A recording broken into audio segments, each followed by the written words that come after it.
Actually considered as one or if not the largest organ. Okay, in general, the largest organ. But, diba, some books would say that the largest organ would be the liver. So, to make the accurate distinction between the two, the liver is the largest internal organ and the skin is the largest organ. Okay, remember yung amount ng skin that covers your body. Okay, so for the skin, what I want you to remember would be the two main layers of the skin. Okay, you have the outermost layer, di ba? Sabi natin, parang pagka nasa labas, laging ine-epi, di ba? So, epidermis. Okay, deep to that or just under that would be the dermis.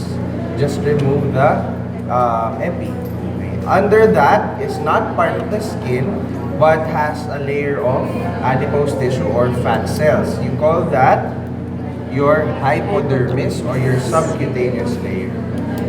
Okay, so this is your epidermis, your dermis, and then your hypodermis or your subcutaneous layer. Okay, now let's start with the epidermis. The epidermis has 5 layers. Baliw.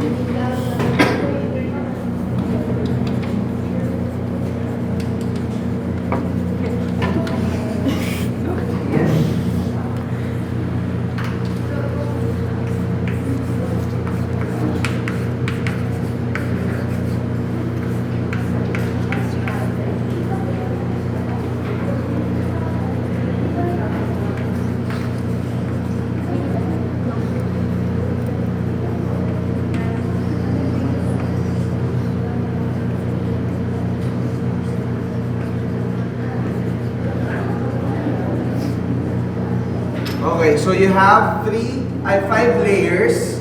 Okay, this is the outermost layer and then this is the innermost layer. In anatomical terms, the superficial layer or the most superficial layer and then the deepest layer. So if you encounter the term, which one is deeper? Baba lang kayo. So para lucidum, give a structure that is deeper than the lucidum, liver, ito yan. Okay? So palatandaan, para hindi nyo makalimutan yung order nila, pababa, this is the outermost, diba? Innermost, CLGSP, kulugo sa bato. Okay? Kulugo sa bato. Yung order, stratum corneum, stratum lucidum, stratum granulosum, stratum spinosum, stratum basal. Okay, or basal. So, saan yun dito? Kailangan nyo mag-zoom. The outermost layer, which is composed of a lot of dead skin cells, this is your stratum corneum. Okay? Lucid, parang clear, di ba? So, this white clear layer is your stratum lucidum. Take note that the stratum lucidum can only be seen in areas with thick skin. Okay? They can only be seen in areas with thick skin. So this is thick skin, thin skin. Meron ba dito? Wala. Okay? So, next.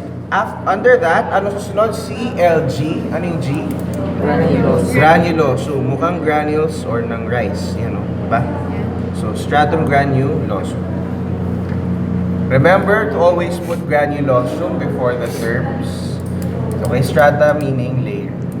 Okay, next. S, spinosum. Spiny layers. Dito naman yung mga maliliit na circular areas. And then, the basal layer. Basal layer is the most mitotically active layer of the epidermis. Meaning, siya yung laging nag-multiply or nagde-divide to produce new layers of skin. So, the stratum basale would be the most mitotically active layer of the skin.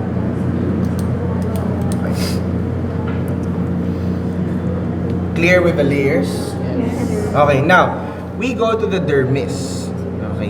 You will see that before going into the dermis pala, a part of the epidermis, you will see structures that are projecting downwards. Diba? Parang arrow na nakatungo downwards. You call these retipegs. Again, retipegs. Excuse me again.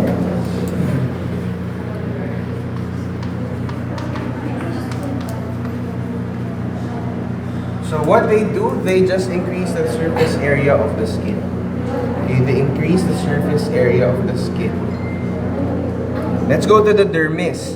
The dermis naman, kung ang epidermis has downward projections, the dermis has upward projections. Ito naman mga pink. Okay? Yan. Okay, you call that your dermal papillae. Okay? Dermal may choreography na ba? Dermal.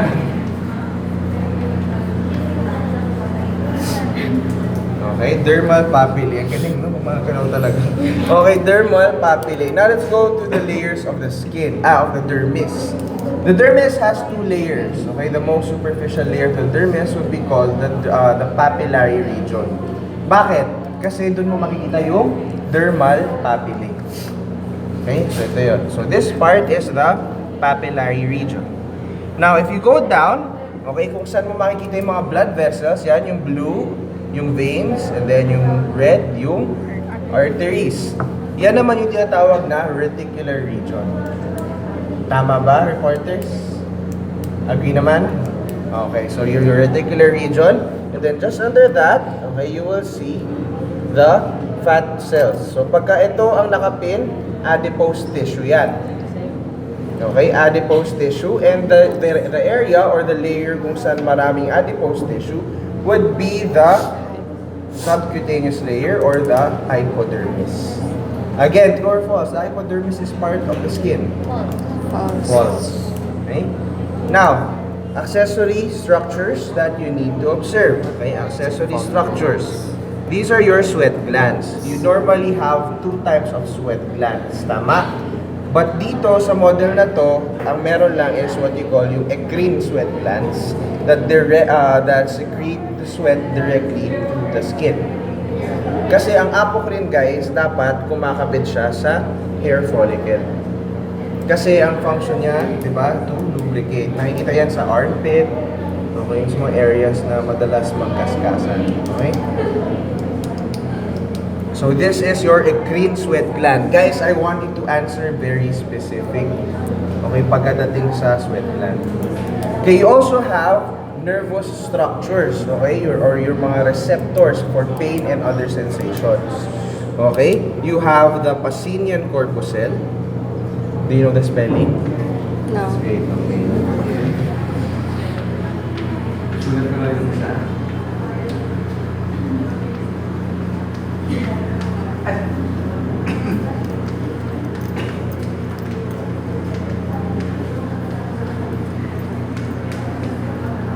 The Pacinian corpuscle, this one, and the Meissner's corpuscle. So take note, guys, that these are mechanoreceptors, meaning they detect, tactile receptors, they detect touch. Okay? So aside from detecting touch, okay, they also have very specific functions na unique sa kanila. Say for example, okay, the Pacinian corpuscle detects high velocity vibrations. Again, high velocity vibrations. And then, ito naman yung Meissner's corpuscle, yung maliliit na egg na flesh. Okay? Ano naman yan? Touch din, but they respond to low velocity. Okay, vibrations. Paano pala tandaan natin dyan? Pacinian. High velocity. Pag mataas ang velocity, mabilis. Diba? Pacinian, pass. Okay, pass.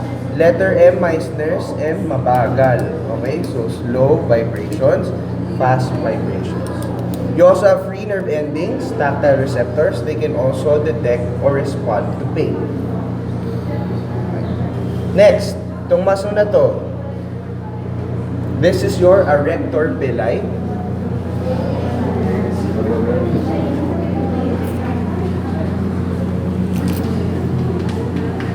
Okay, these are muscles that are responsible, or small muscles that are responsible for elevating the hairs on your skin to what?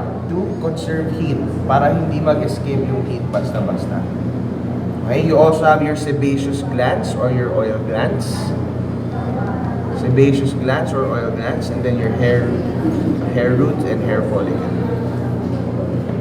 Yun lang for the integumentary system. Okay, ulit.